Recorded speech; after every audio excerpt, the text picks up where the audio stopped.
सवाल पब्लिक का। और अब बात अयोध्या की, जो फिर से चर्चा के केंद्र में है। यूपी में जिन 10 सीटों पर उपचुनाव होने हैं उनमें से एक अयोध्या का मिल्कीपुर विधानसभा क्षेत्र भी है।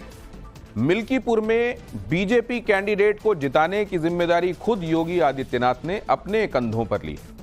मिल्कीपुर की चुनौती स्वीकार करने के बाद वो इसे जीतने की रणनीति बनाने में जुट गए। चुनाव के नतीजों के बाद आज पहली बार योगी अयोध्या पहुंचे। उतरते ही सबसे पहले हनुमानगढ़ी गए, वहां से फिर रामलला का दर्शन करने राम मंदिर पहुंचे। योगी आदित्यनाथ जब राम मंदिर में थे तब वहां उनके साथ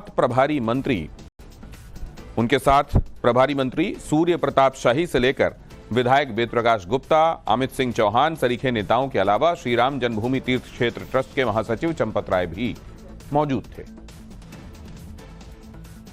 अयोध्या की चौखट पर करबद्ध खड़े थे उत्तर प्रदेश के भगवाधारी मुख्यमंत्री। मंत्रोच्चार के बीच योगी आदित्यनाथ ने अपना शीश नवाकर कौशल्या नंदन की पूजा अर्चना की, आरती की, मंगल कामना की।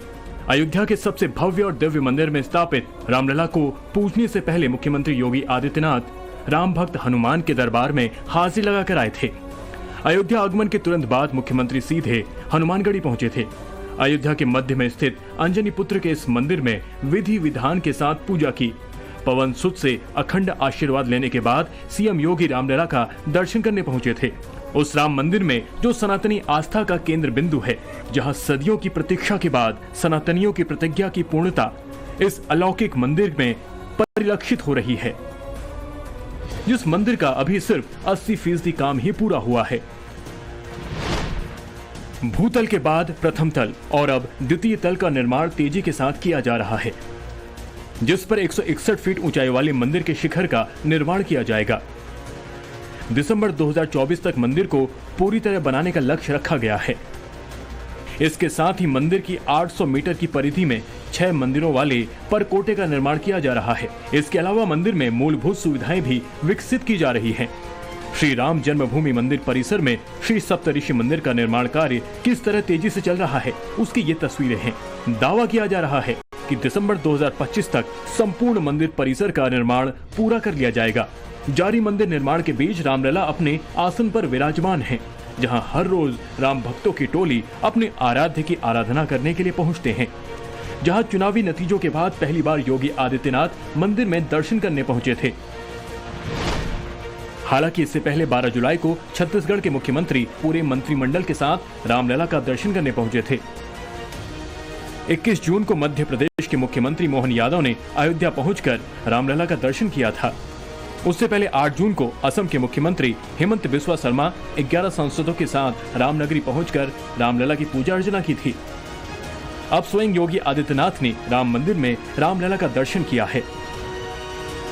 मंदिर पहुंचे, दर्शन किया, आराधना की। उसके बाद सीएम सीधे जो है कमिश्नर के सभागार में पहुंचे। वहां पर अयोध्या के सभी अधिकारियों के साथ कानून व्यवस्था को लेकर बैठक की और जो सबसे महत्वपूर्ण बैठक थी वो सर्किट हाउस में हुई। दरअसल शाम ठीक 6:50 पर सीएम योगी जो है वो सर्किट हाउस पहुंचे हुए थे। करीब 1 घंटे तक जो अयोध्या के जनप्रतिनिधि हैं उनके साथ बैठक हुई। इसमें जो प्रभारी मंत्री हैं उनको बुलाया गया था।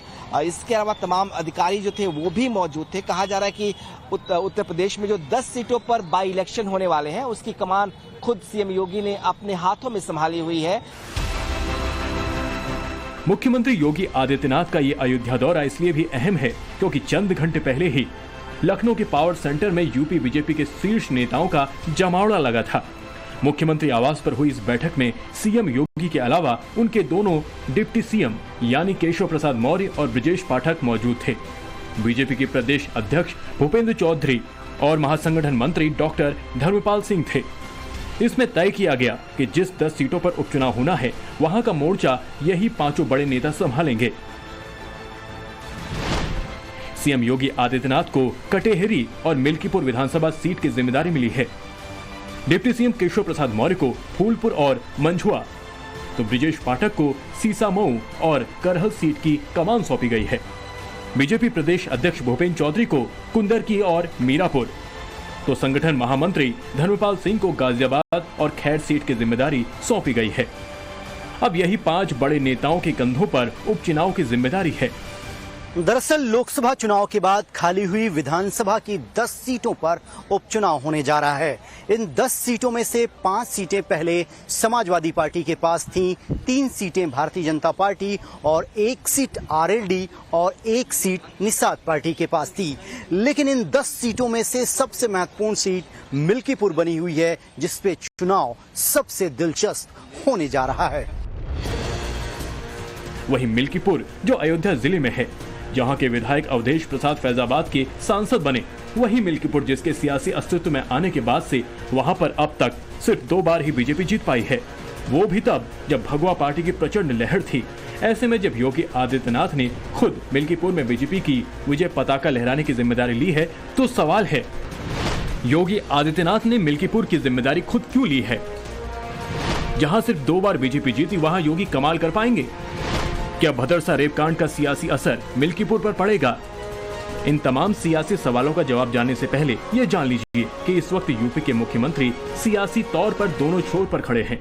लोकसभा चुनाव में अनपेक्षित परिणाम आने के बाद एक तरफ जहां उनके अपने भी सवाल उठा रहे हैं, उनके अपने ही डिप्टी बार बार सरकार और संगठन की माप बता रहे हैं, तो दूसरी ओर अखिलेश यादव आक्रामक हैं।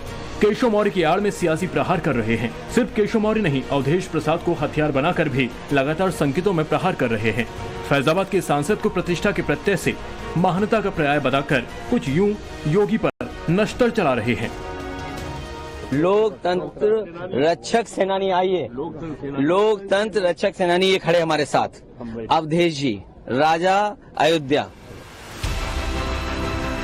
अखिलेश यादव ने फैजाबाद के सांसद को 2024 के चुनाव में समाजवादी पार्टी की जीत की प्रतिमूर्ति बना दिया, तो राहुल गांधी अवधेश प्रसाद के आदर में शब्दों का पिरामिड बनाकर उनको शीर्ष पर बिठाए हुए भगवा राजनीति पर चोट कर रहे हैं। जो मूवमेंट अडवाणी जी ने चालू की थी, उस मूवमेंट को जिसका सेंटर अयोध्या था, उस मूवमेंट को इंडिया गठबंधन ने अयोध्या में हरा दिया है। ऐसे ही शब्द योगी आदित्यनाथ को बार बार शूल की तरह चुभ रहे हैं। यही वजह है कि अयोध्या का मिल्कीपुर प्रतिष्ठा योगी आदित्यनाथ की प्रतिष्ठा से जुड़ चुका है।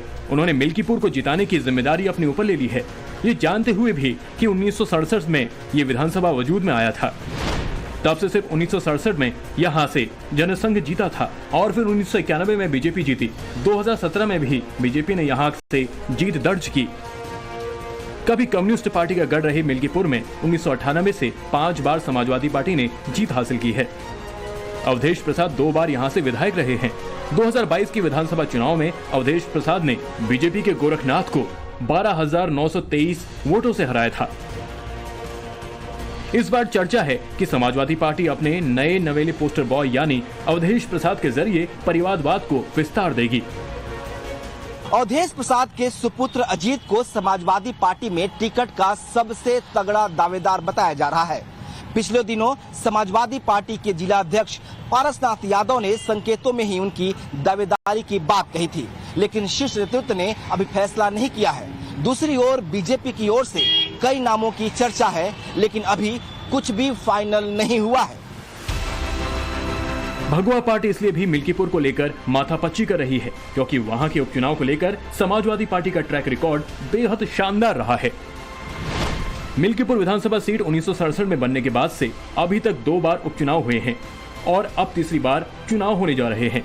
मिल्कीपुर सीट से विधायक रहते हुए लोकसभा पहुंचने वाले मित्रसेन यादव पहले और अवधेश प्रसाद दूसरे नेता हैं। 1998 में समाजवादी पार्टी के टिकट पर मित्रसेन यादव सांसद बन गए, तो उनकी जगह मुलायम सिंह ने रामचंद्र यादव को चुनावी मैदान में उतारा। समाजवादी पार्टी के रामचंद्र यादव ने जीत हासिल की। 2004 में समाजवादी पार्टी के तत्कालीन विधायक आनंद सेन यादव विधानसभा सदस्यता से इस्तीफा देकर बीएसपी में शामिल हो गए थे। इसके बाद उपचुनाव हुए तो सपा के रामचंद्र यादव फिर से विधायक बने। उस बार उन्होंने बसपा प्रत्याशी आनंद सेन यादव को करीब 35,000 वोटों से मात दी थी। अब अवधेश प्रसाद के सांसद बन जाने के बाद उपचुनाव हो रहे हैं, तो समाजवादियों का हौसला बुलंद है।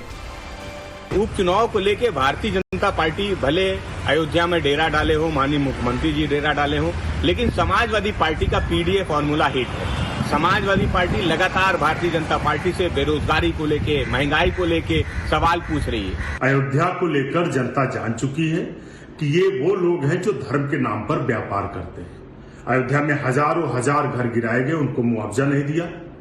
जो सड़कें बनी वहां भ्रष्टाचार हुआ। मंदिर की जमीन के खरीद के नाम पर बंदर बांट हुआ। तो ऐसे व्यापारी लोगों को अयोध्या ने पहले ही नकार दिया है, उपचुनाव में भी नकारेगी।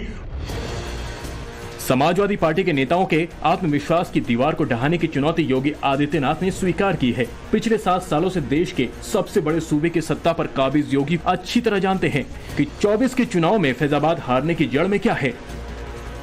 दरअसल में बीजेपी की तमाम आंतरिक रिपोर्ट्स में यह दावा किया गया है कि हार की मुख्य वजह तत्कालीन सांसद लल्लू सिंह का संविधान बदलने को लेकर बयान था। इस बयान के बाद में समाजवादी पार्टी ने इसे हाथों हाथ लिया और जबरदस्त तरीके से इसे फैलाया, जिसके बाद में जो दलित वोट बैंक था वो भारतीय जनता पार्टी से दूर चला गया। और दूसरी वजह रही राम मंदिर। जी हां, राम मंदिर बनने के बाद में भारतीय जनता पार्टी के कार्यकर्ताओं का आत्मविश्वास 7वें आसमान पर था। वो ये मान के चल रहे थे कि राम मंदिर और मोदी के चलते वो चुनाव जीत जाएंगे। लेकिन उपचुनाव में योगी हर समीकरण को साध कर आगे बढ़ रहे हैं। एक काट की हंडिया बार बार नहीं चढ़ने वाली है, तो उसका समय पूरा हो गया है, पूरा हो गया है, अब नहीं चलने वाला। 24 के चुनाव में अप्रत्याशित झटका लगने के बाद होने वाली इस परीक्षा में योगी आदित्यनाथ कोई चूक नहीं करना चाहते हैं। चुनावी बिसात पर सीधी हुई चाल चलने की कोशिश में है। इसी की पहली कड़ी अयोध्या आगमन है और ये सब तब हुआ है जब अयोध्या में मिल्कीपुर से सटे बीकापुर में प्रचंड पाप हुआ है और सवालों के चक्रव्यूह में समाजवादी पार्टी है। जिस शख्स पर गैंगरेप का आरोप है वो समाजवादी पार्टी का नेता है। अब तक समाजवादी पार्टी ने आरोपी मोहित खान पर कोई कार्रवाई नहीं की है। उल्टा समाजवादी पार्टी डीएनए और नार्को टेस्ट की बात कर रही है। इस कांड को लेकर सांसद अवधेश प्रसाद का रवैया सवालों में है। अब तक ना तो सांसद और ना ही उनका कोई प्रतिनिधि पीड़ित के घर गया है। दूसरी तरफ बीजेपी पहले दिन से आक्रामक है। योगी आदित्यनाथ खुद पीड़िता की मां से मिल चुके हैं, हर संभव मदद का भरोसा दे चुके हैं। पीड़ित परिवार आश्वस्त है। भदरसा में पीड़ित बच्ची के घर पर सुरक्षाकर्मी तैनात हैं। योगी आदित्यनाथ अति पिछड़े समाज से आने वाली इस बच्ची के जरिए अखिलेश की पीडीए वाली दीवार पर चोट कर रहे हैं। मैं अयोध्या में मोइन खान जो समाजवादी पार्टी का नेता है, अयोध्या के सांसद की टीम का सदस्य है, 12 वर्षीय एक नाबालिग बच्ची के साथ दुष्कर्म का कृत्य में शामिल पाया गया और यह अति पिछड़ी जाति से जुड़े हुए एक बालिका से जुड़ा हुआ मामला है और इस प्रकार की घटिया हरकत में वह लिप्त है, लेकिन तब भी उसको हल्केपन से उड़ाने का काम यानी हल्केपन से लेने का काम होता है। अखिलेश की पीडीए फॉर्मूले में बीजेपी के सेंधमारी प्लान के बीच जिस तरह भदरसा कांड हुआ है, उसके बाद से समाजवादी पार्टी बैकफुट पर है। जिस तरह पापियों के पक्ष में समाजवादी पार्टी की ओर से परोक्ष और अप्रत्यक्ष तर्क गढ़े जा रहे हैं, उसने समाजवादी पार्टी के सियासी गणित को बिगाड़ दिया है। यही वजह है कि बीजेपी नेताओं को उम्मीद नहीं बल्कि यकीन है कि मिल्कीपुर में बीजेपी जबरदस्त वापसी करेगी। अब जरा समझिए कि जिस मिल्कीपुर के आश्रय योगी आदित्यनाथ अयोध्या वाली राजनीतिक प्रतिष्ठा को वापस पाना चाहते हैं, वहां का जातीय गणित क्या है। ब्राह्मण 60,000 हैं, यादवों की आबादी 55,000 है, पासी के 55,000 लोग हैं, मुस्लिम 30,000 हैं। इसके अलावा ठाकुर और बाकी दलित 25,000 है। कोरी की आबादी 20,000 है, जबकि चौरसिया 18,000 के करीब है। वैश्य की आबादी 12,000, पाल 7,000, मौर्य 5,000 और अन्य 28,000 है। मिल्कीपुर सुरक्षित सीट है। यहाँ खुद योगी के मोर्चा संभालने के बाद क्या असर होगा, उसे समझने के लिए टाइम्स नाउ नवभारत की टीम लोगों के बीच पहुंची। जो माहौल चल रहा है, अवधेश प्रसाद को जनता नकार दिया है। दोनों सीट उनको चाहने की लोभ में जनता एकदम नकार दी कि क्या दोनों सीट चाहिए और यहाँ पर बीजेपी निश्चित तौर से जीतेगी उपचुनाव। पर ने झूठा वादा करके सब करके सांसद जीत लिए हैं। अब की बार यहाँ कुछ चलने वाला है, भाजपा की जीत होगी। चुनाव में माहौल यहाँ भाजपा है। आप बताइए भाई साहब, क्या रहेगा उस चुनाव का माहौल? बीजेपी। क्यों बीजेपी है? अब इसमें अब क्या बताएं, आप जान ही रहे हैं। अवधेश मंत्री जी विधायक थे और देख लीजिए एक बलात्कार हुआ। इसके पहले विधायक थे तो अमानीगंज में ही नदी मौला प्रकट था, उसमें भी बलात्कार हुआ है। जब भी इनकी सरकार आई है बलात्कार ही बलात्कार हुए हैं। देखिए, विकास की बात अगर करें तो विकास की बात जो भाजपा ने कर दिया है वो आज तक किसी पार्टी ने नहीं किया था। बात रही उपचुनाव की, तो उपचुनाव भी जिसने विकास किया है, जाहिर सी बात है उपचुनाव वही जीतेगी। इस चुनाव में भाजपा ही जीतेगी। क्यों? अवधेश प्रसाद यहाँ पे दिखाई ही नहीं पड़ते हैं। पहले बार जीते थे तो नहीं दिखाई पड़े, कुछ काम नहीं किया। अब की बार वोट तक नहीं मांगने आए। अवधेश प्रसाद निकल गए हैं किसी तरीके से, लेकिन आगे मिल्कीपुर की जनता केवल बीजेपी को ही चाह रही है। यही वजह है कि आदित्यनाथ आक्रामक अंदाज में हैं। अयोध्या में रामलला से जीत का अखंड आशीर्वाद लेकर मिल्कीपुर को साधने में जुटे हैं। मिल्कीपुर के जरिए वो एक और अखिलेश यादव के अयोध्या वाले अति अविश्वास पर चोट करने की तैयारी में हैं, तो दूसरी ओर उन अपनों को साफ, सरल और स्पष्ट संदेश देना चाहते हैं, जो चुनावी नतीजों के बाद से उन पर संकेतों में लगातार सवाल उठा रहे हैं।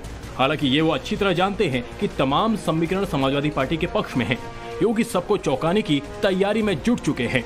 Bureau report, times now, Navbharat.